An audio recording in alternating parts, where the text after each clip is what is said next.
G'day guys, this is CW. Welcome to another HashItOut. Joining today we have Armeanio and Noah as usual. How are we, gentlemen? Doing great. I'm doing pretty well today. Yeah, so the future is bright, I think, in the Ergo ecosystem, and let's explore that a little bit just from a sort of fundamental point of view. We can start highlighting Ergo's strengths, the ecosystem that's being built out. So let's hash that out today. How's that sound? I think that's a great topic. I always get asked like, "Oh, what is Ergo?" As if people want me to deliver a gimmick, right? Like, give me the pitch. What do you guys do? And it's like, well, we're an open network that's continuing to build, um, software development kits, support a variety of different functionalities, put together open source frameworks, and then pass that to anybody that wants to participate. So in terms of like a corporate gimmick, like we are here to do X, we're, from a core perspective, we're here to deliver tools to builders, right? And then let them play, let them follow their passion, let them deliver value without trying to, control that. Yeah, I've had a couple of conversations of late actually, and it's something to do along the lines of the Oracle sort of narrative that was kind of thrown around a little bit, and that sort of ties into, yes, there is an open framework there for people to be able to spin up Oracle pools and provide Oracle data itself, but Ergo is not an Oracle data provider, such as like a Chainlink. It provides a tool for people to be able to build Chainlink-like services on Ergo, and that's handed over and empowered by the community or to the community. Yeah, to some degree, it's like the internet, right? What is it for? Well, you can do all kinds of things on it. You can commercialize it a lot of different ways. And so from the foundation's perspective, our goal has been to do research development, look at things such as Oracle frameworks, stablecoin frameworks, bridge frameworks, and say, okay, well, how come these things, aren't always working in our space? How can we improve them? How can we build them with first principles? We do research development, and then we just give it away. Give it away, give it to the community, and hope somebody comes in and uses their creativity, their passion, and builds a business with that. Yeah, I think even outside the technical side of things, that sort of ethos is true in the community as well. Um, you know, I'm very excited about the Sigmanauts program that we have going. Especially recently, it feels like there's just been a lot of really wonderful contributions from some of the newer members that have been added, and um, that group it's still trying to find its footing a little bit and how it's organized and structured and all that, but at the core of it, it's just people that are passionate about Ergo, even if they're not developers, or maybe the philosophy resonates with them, or for some people, I think it's even just like the community. It's like we've got some nice people, and people like to contribute to things that have nice people, even if it's you get people that aren't technically minded at all, but anyway, yeah, the Sigmanauts, there's a lot of cool stuff coming out of there, and I'm very excited to see how that grows. In the coming year, I'm hoping that with things like Paideia or Paideia, however it's pronounced, we'll be able to see some really cool structure and how DAOs, and specifically the Sigmanauts DAO, sort of evolves. And I think we'll continue to see really fantastic contributions in that regard. Yeah, Just today, most definitely. I saw Sigma Prism is organized like a Miami meetup with some of the Nervos network guys, and I think that's really cool. Like, he's just a passionate community member, and um, you know, it's really cool to see all the things that people are putting together. That's the beauty of grassroots, and it attracts like-minded people who have a common goal. Like the whole philosophy around Ergo is it's beautiful to see, bring that like-mindedness in together. But you did touch on that you don't have to have a technical background. You could have a skill set in a number of different fields, and you can contribute to the ecosystem. So whether that's just moderation or graphic design, hosting meetups, having regional sort of ambassadors sort of setups. There's numerous sort of aspects that you can contribute to an ecosystem, and it doesn't have to be sort of just being there and then punching in the code itself. It takes an ecosystem to evolve, and the Sigma program, like you said, is just finding its feet. And with that influx of sort of new users as we've seen over probably the last month, I think you could say now, it's really invigorated, and we can start to see some of the fruits of the labor there that has been put in over the past maybe 6 months or so. Yep. And yeah, Joe, one thing. Oh, go for it. No, I was just gonna ask you a question, but I want to hear what you have to say first. Oh, ask the question. That seems more interesting. I'm just curious what your take on the Sigma stuff is, because I know you're not really involved there so much, but I have the feeling that you sort of keep tabs on what's going on. So I'm just curious. Sure. So my vision or goal with that type of program, you have a ton of depth in a community, right? You have a lot of different actors with just a variety of skill sets. You have some people that are going to be good on the marketing front. Some people are going to be good at editorial stuff. Some people are going to be good at social stuff. Some people are going to be good at development, right? And sometimes there's not a lot of overlap. Well, when you're talking about building an organic community, all of those services could potentially be leveraged in some way by new projects. Because let's say I'm going to, create a new decentralized exchange. I'll just use that as an example, right?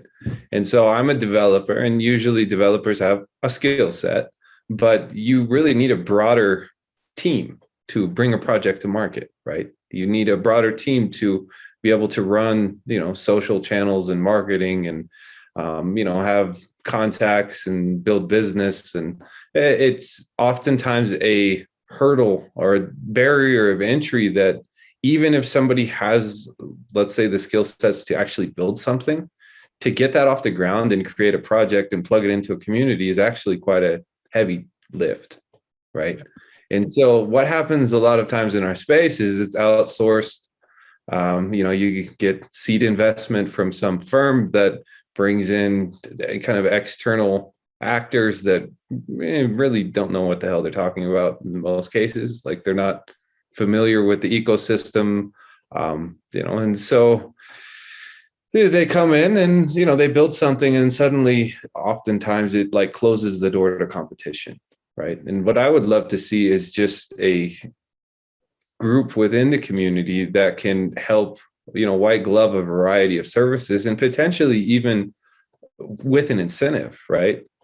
If the Sigmanauts could be something that me as a project could either hire or even allocate some of my tokens to that program, it not only kind of creates an incentive that the community itself becomes involved in building on the community, within the community, but it also creates a nice incentive for people to be active.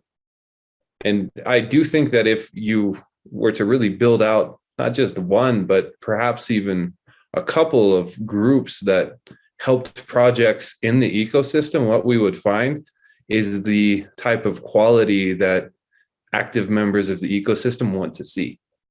Yep. So I think there's a nice synergy there. Because that's a cool idea.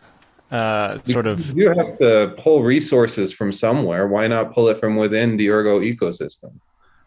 Yeah, it seems like currently the Sigmanauts are sort of positioned as more general, but I really like the idea of projects outsourcing,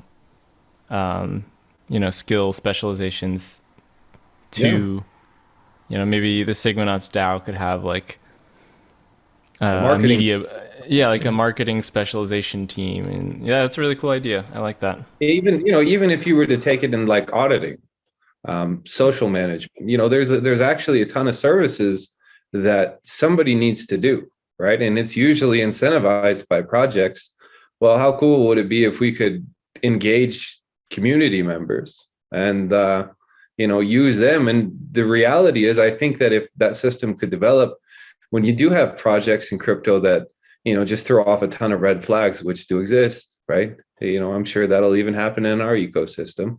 Having that core active community, I think, would call it out, right? It's like an immune system in a way. Yeah. And it's good for the projects to be able to leverage such services where you've got a really strong user base who is actively engaged in the ecosystem and know different projects. You've got different contacts across different projects, but then also the base protocol itself as well. So you're not sort of bringing in a third party who has to learn all that, and you're having a really strong user base that you can just basically plug in and just run away with it as it goes. I open my email, which is like team at Ergo platform. I'm one of the people that checks that. And literally every day, I'm buried in emails that are like, we want to provide you some service, like to help Ergo.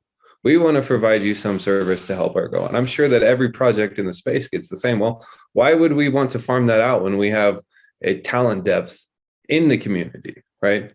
I think it makes a lot more sense to draw from people that are active, that understand kind of the ethos of the ecosystem, that have the right principles, they have their head in the right place.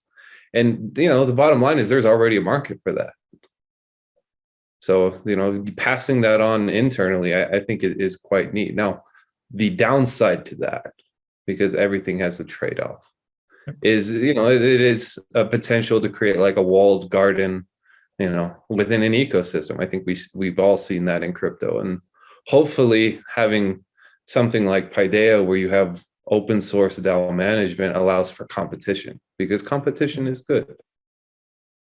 Yeah, I think the great part about Paideia, not to get too shilly, because that's not the point of this, but being able to sort of view all of the competing DAOs all in, the same dashboard, or, however it will look like. It's just great visibility into what's actually going on in the ecosystem, and I'm so stoked to see that come online in the next year. Yeah, I mean, even on like the development side, I think long term there's definitely a place for like a R&D based DAO that projects fund, because if it's open source, it gives them tools, and you get groups of projects together and say, hey, what's the infrastructure or contract structure that we would benefit from the most, and fund it within the community, have it be open source, pass it around and use it. Like there's a huge use case for that I would love to see developed, because oftentimes what happens is it just gets outsourced to firms that don't really have much stake in the game. Let's say they don't have any skin in the game. Yeah. I guess would be the word. Or it takes the generosity of a big whale or something, like we saw with what is it, Dark Fund Zero or something like that, or the Good Whale, like things like that. Yeah, I mean that has served a purpose, and it's still useful, and even the Ergo Foundation gives grants, but long term I think it needs to pass to the community and people that build on top of the network to be survivable long term. So you may even have project alliances or DAO alliances. I don't really care. I don't want to be involved. Like I do like the concept and the idea, but if I were to come in and start giving orders, that's not the system that I want to create, right? Plus, I don't have time to babysit anyone. I don't even want to. And that's the cool thing about the Sigma Naught program. It's a collective of community who can drive the direction of which way they want to push it, and that's the beauty. I think it's fascinating, and to see the voice sort of start coming together, and people start being actively involved, and sort of providing opinions and recommendations and solutions, and just finding their feet, like you just mentioned earlier. No, I think it's a beautiful thing to watch. Yeah, absolutely. I think the most important thing there is just support, right? Especially on the development side, because a lot of projects do start with like a lone developer somewhere that's like, oh, I'm going to play around with this, and then suddenly you plug into an ecosystem and you have support, feedback, people that are helping you out, making contacts for you. That is huge, Like you really can't underestimate the value of that. Yeah, a good example of that actually is QX, one of the developers who created one of the bot solutions. He just started coming in and tinkering, and I interviewed him He's all not over the long place ago. now. Yeah, he's getting requests fired to him left, right, and center, and he's implementing things across multiple platforms for different projects. And like it just starts from one little idea, and it blossoms into something pretty big. Yeah. Yeah. So Same so for. having oh, go for it. No, It's not important. You go. I was just gonna say that that type of like white glove, if you could take someone like, let's just say QX, right?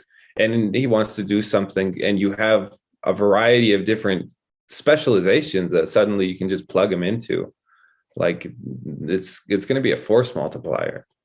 Yeah. It's just what it is. So I'm hoping over the long term, the ecosystem can evolve like that. Yeah, I'm hoping.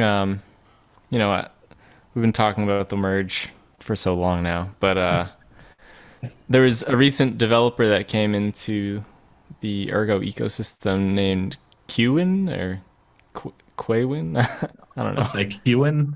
I call him Qwin. Yeah. You never know with those online usernames, but anyway, he was a recent addition to the Ergo dev community, and he's like really smart guy just from chatting with him briefly. And he's already working on scaling solutions and roll ups and all this cool stuff, derivatives. He's all over the place. But I'm hoping that with the merge, we see more developers sort of jump ship and like really like talented devs that know a lot and are just looking for sort of a new ecosystem to dig into. Who knows how much of that we'll actually see, but it's something that I'm hoping for. And there's already been such a boom in dev activity in the last year that that's something that I'm so excited to see. I feel like there's already so many unfinished projects in the sort of the Ergo ecosystem. There's the inheritance idea, there's the grid trading idea, there's there's so many I can't even think. I'm sure you guys could fire some off, but anyway, there's so many cool ideas that need to be built. That's been on the back burner for years now.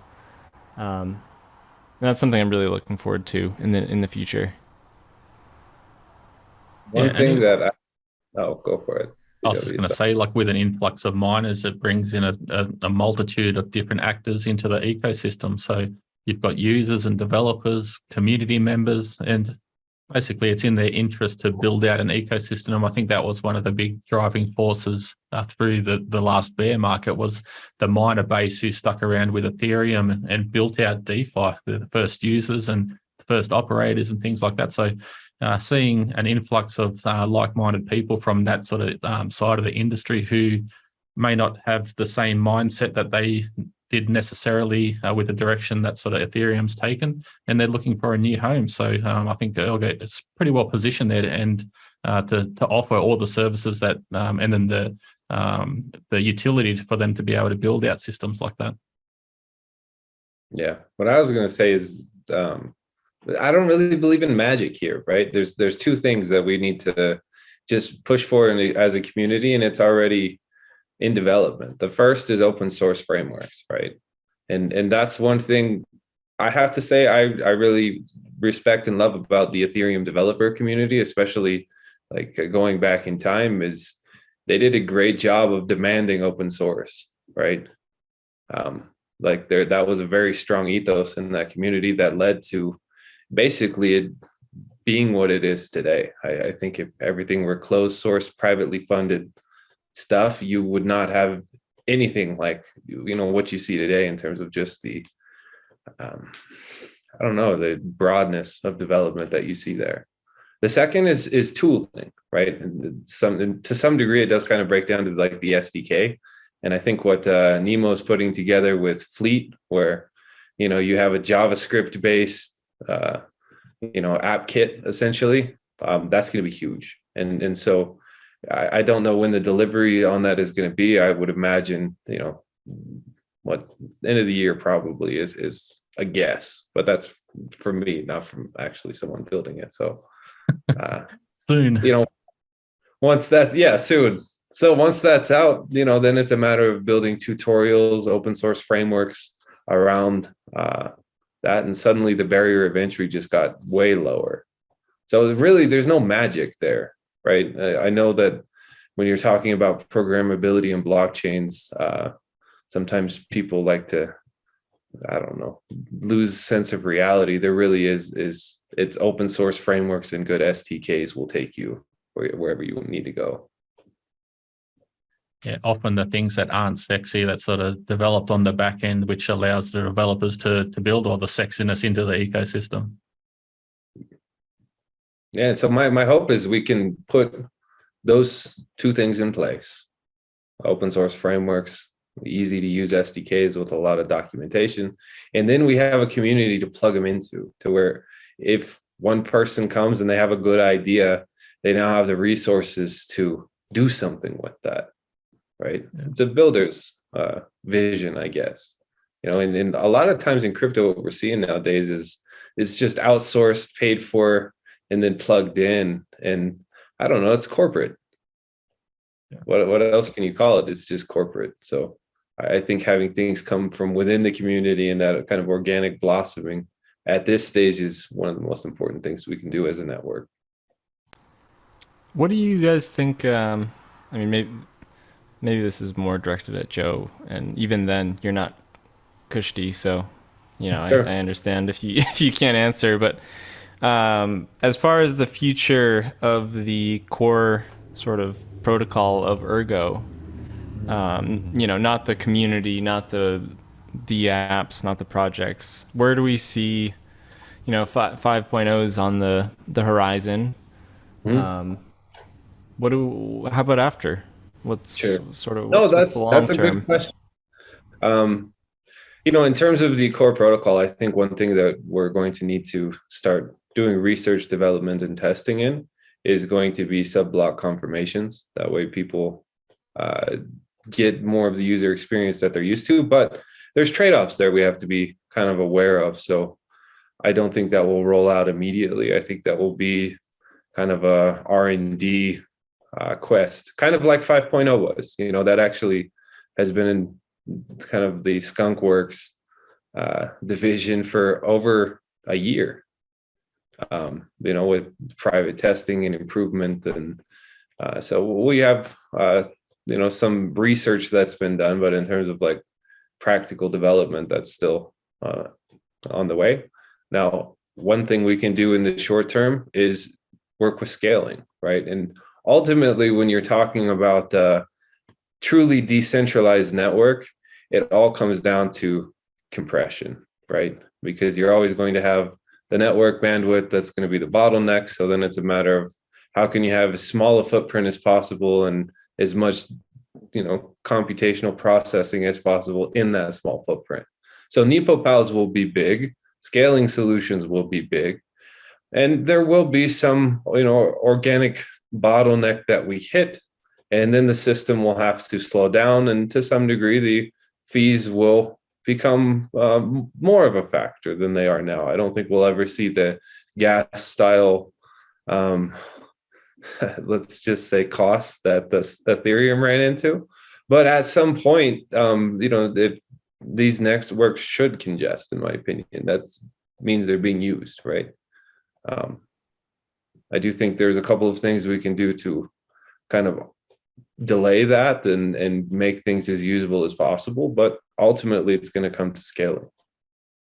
There's really no magic solution there either, and you're already seeing that in multiple ecosystems where it's like, okay, you're getting the layer 2s on top of the layer 1, and I do think long term layer 1, if you're talking to me like 3 years in the future, 4 years in the future, layer 1 probably will just be a settlement layer for multiple dApps or rollups that are operating on layer 2. And so, layer 1 itself will kind of become more in the background.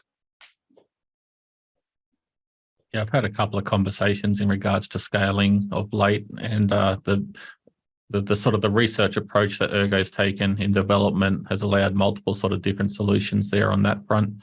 Obviously, time's a massive factor in determining which is the best solution, and it's often sort of project specific also. By a different solution will benefit a different type of project and their different use cases and needs on that front. So yeah, it's going to be interesting to see how that plays out, and it's cool to see the discussions in the ecosystem. You mentioned a name, Kewan, earlier. He's heavily into the discussion on roll-ups at the moment, and he's from GetBlocks involved in those discussions. And obviously, we all sort of know that he's been a big driver for Plasma, which has been utilized throughout the ecosystem. Yeah, I just don't think you're going to see actual decentralized networks be able to scale at layer one. Like you can do that if you centralize and you have, you know, very high requirements and high bandwidth. But if you really want to be a global open network that, you know, is, let's say, has a barrier of entry the average person can participate in, you know, in terms of, you know, running a node and, you know, being an active infrastructure provider, the bottom line is you have to scale, because, you know, the three of us talking in terms of like the scale of humanity, we're all in the upper echelon in terms of, you know, computational power, bandwidth, storage capacity. You know, and so if we're going to try to build something that's open for everybody, it has to be accessible for everybody. Yep. I think that's often forgotten in regards to sort of the whole speculative side. And once again, it's another sort of conversation I've had, and it's basically getting back to why these systems have been built. Obviously, sort of being open and transparent, permissionless, to be able to provide financial solutions that are not down the traditional route. It's the counter economic tools for everyone to be able to act in financial systems. Yeah, I mean, Yeah. we will catch heat because Ergo is conservative, and they're like, oh, well, why don't you a data center and, you know, processing things faster? And it's like, well, because that's not the goal. The goal is to create an open global network with a low barrier of entry, and you just can't have those things and be that. Yeah, I saw I saw Solana stores their transaction history on like a Google database or something today. It's like, Yeah, I saw that also. what? That's insanity.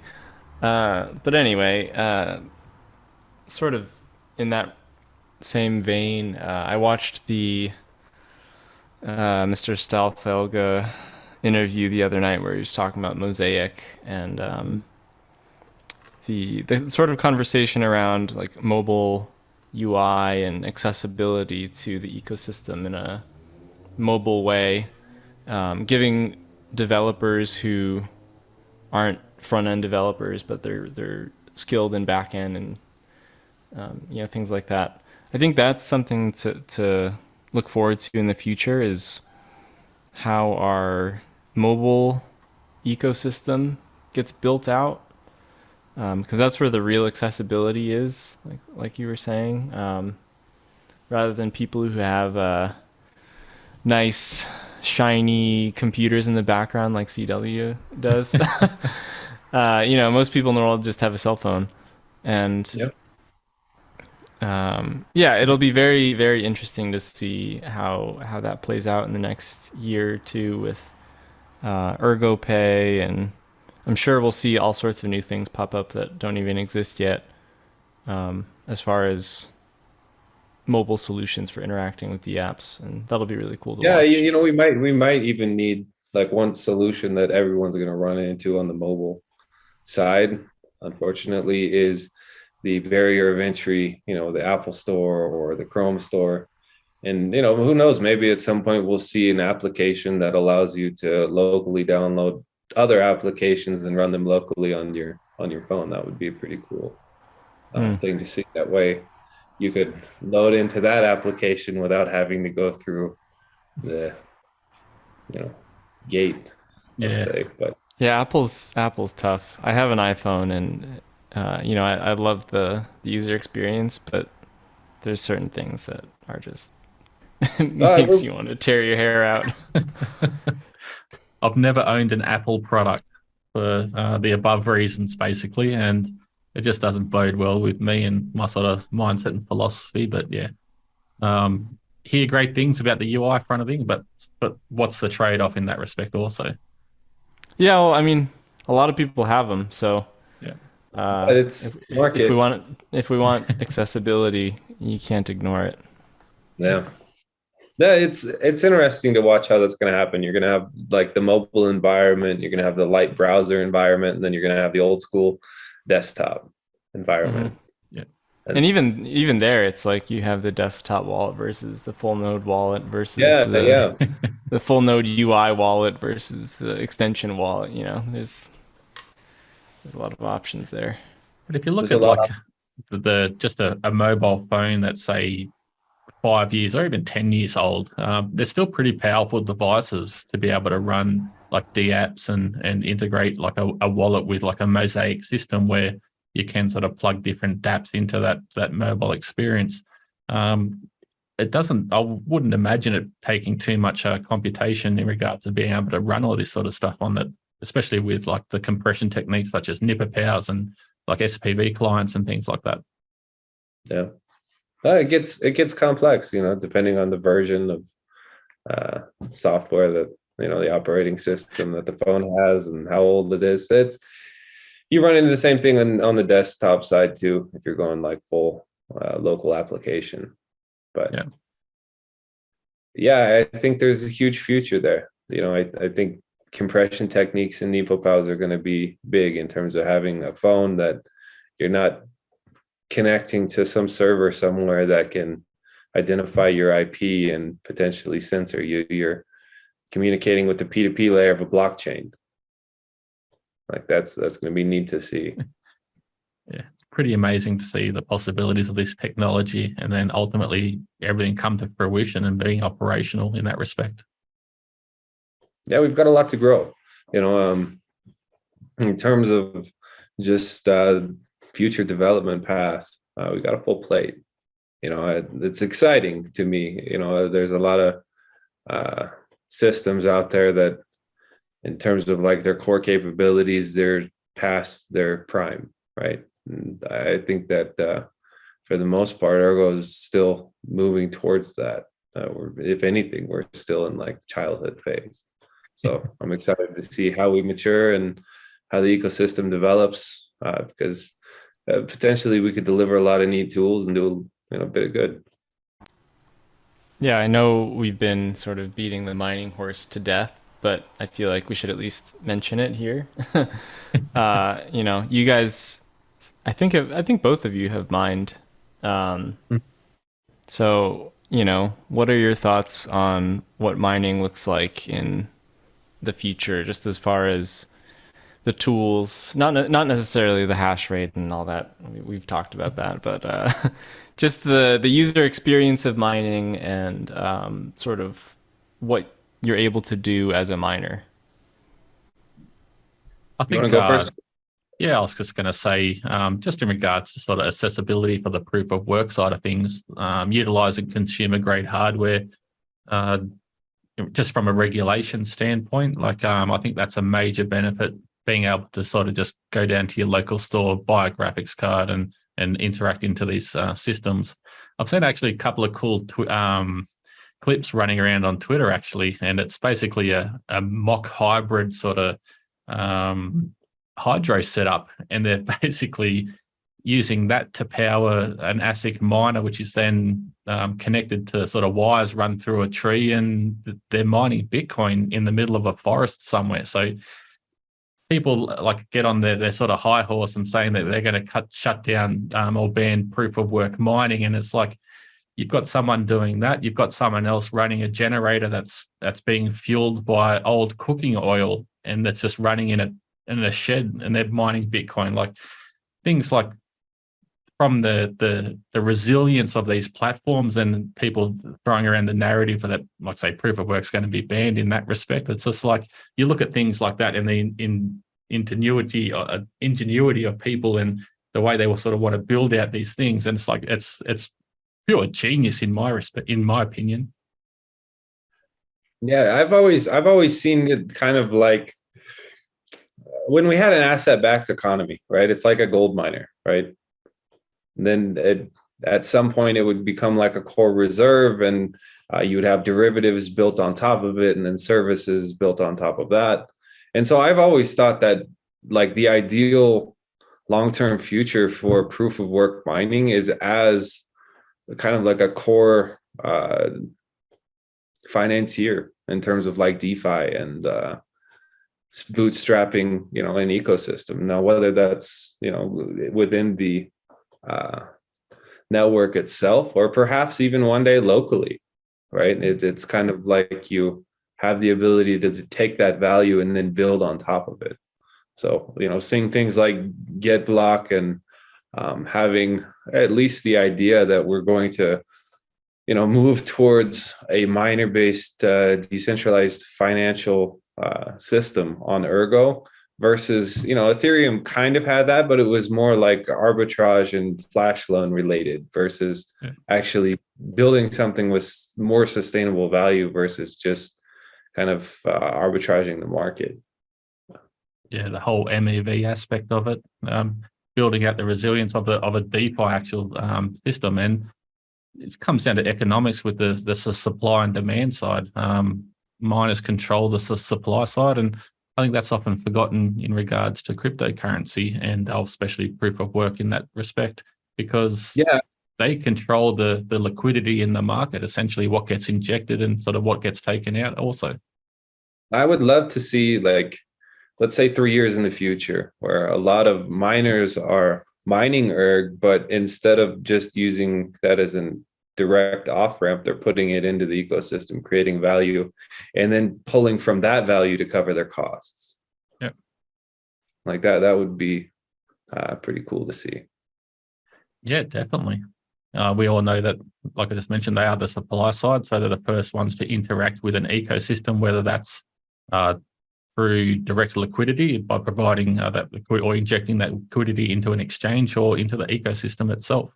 That drives value for themselves through the price on the supply and demand side. Yeah, and hopefully, with the potential for multiple assets that can be mined, that general thinking extends beyond ERG, even where you have a new project that comes to market, and who's going to set the DeFi rates, who's going to, support the growth development of that particular project or asset miners. Like that would be cool. I'm a big fan of what GitBlock's doing in that regard.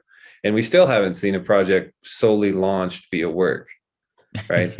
We still haven't even, taken that first step. We've seen a lot of projects play with it, which is great. And I think it's been good for them and good for the community and good for GitBlock. But in the future, that would be pretty neat to see. Yeah, it's a bit of a commitment. First one. Nobody's taken the plunge yet. Yeah, well, it's potentially a long road, like bootstrapping from zero and sort of taking the grassroots approach that pretty much Erg essentially did.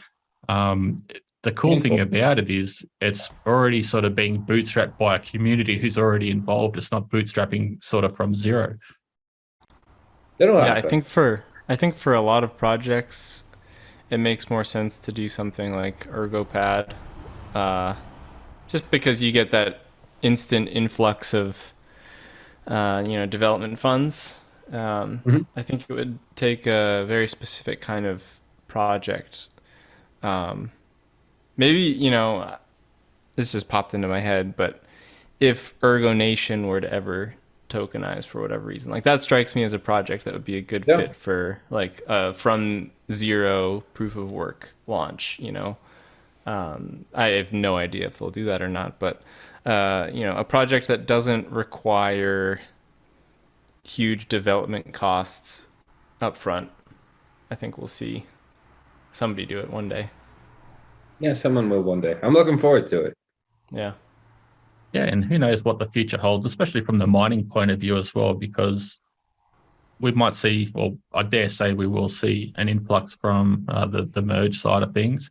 And if they remove the liquidity from their ecosystem that they've previously been involved in, they could be sitting on large sums of cash sitting there, and how they sort of manage that, they could sort of put it to work. And who knows what's going to happen in the future in regards to regulation and things like that. So anyone who's been involved in the ecosystem or the industry for a number of years would sort of be considering all bases there and trying to cover their butts in that respect. And that's a perfect opportunity to do so, to launch firework. Yeah, I think miners are always underestimated in terms of their ability to grind for a profit.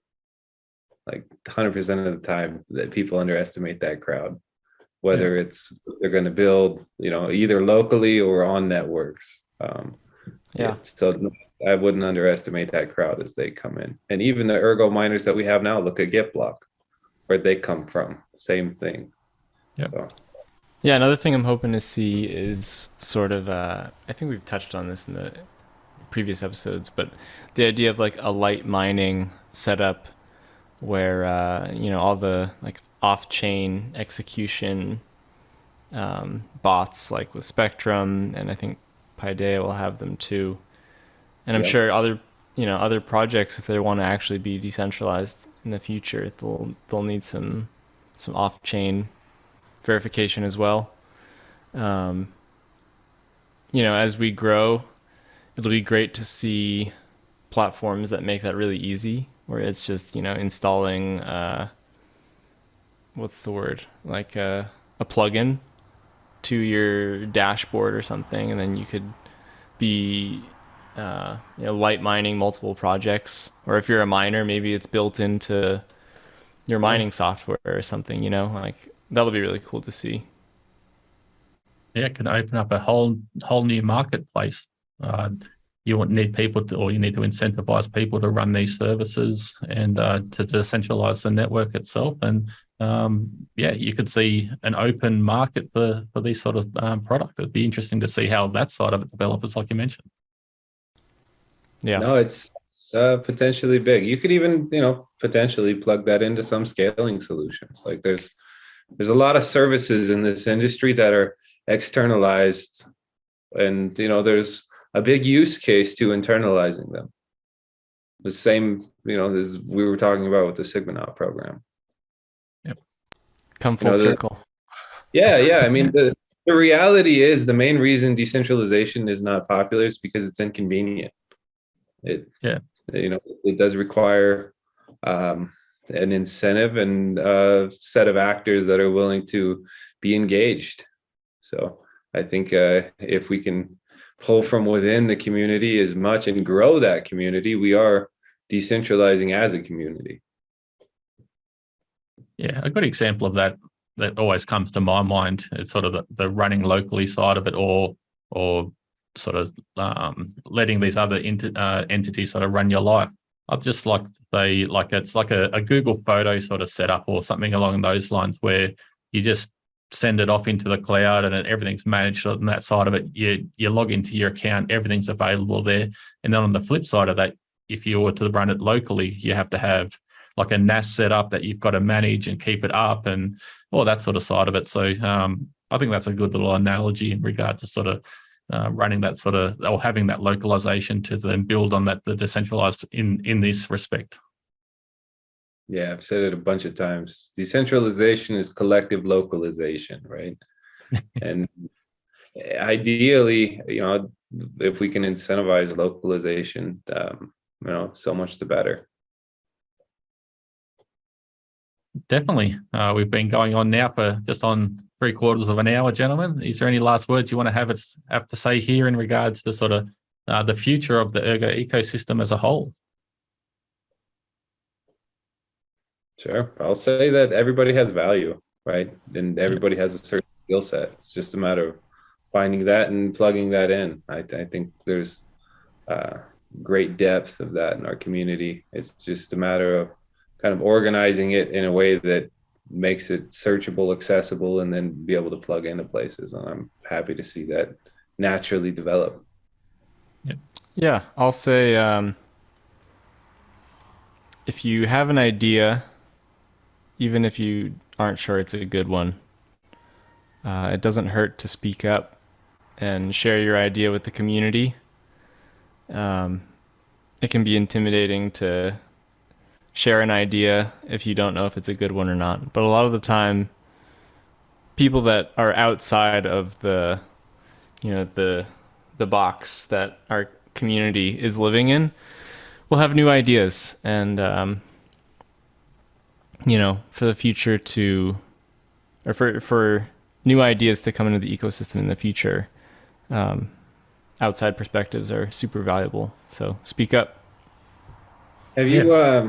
Have we started the idea incubator for this next Ergo hack? No, I was gonna bug Glasgow about it and see if we can get that going. Let's bug and get Yeah. that going, because that's always one of my favorite parts of Ergo hacks, to be honest, is even before the event starts, just having everybody come in, drop their idea, and the reality is a lot of winners have been pulled from that pool. So Yep.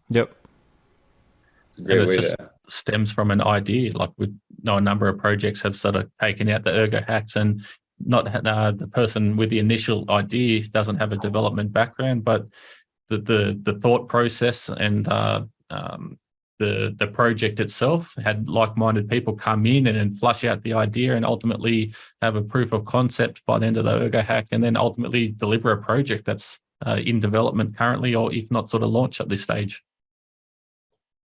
yeah, it's huge. Yeah, most definitely.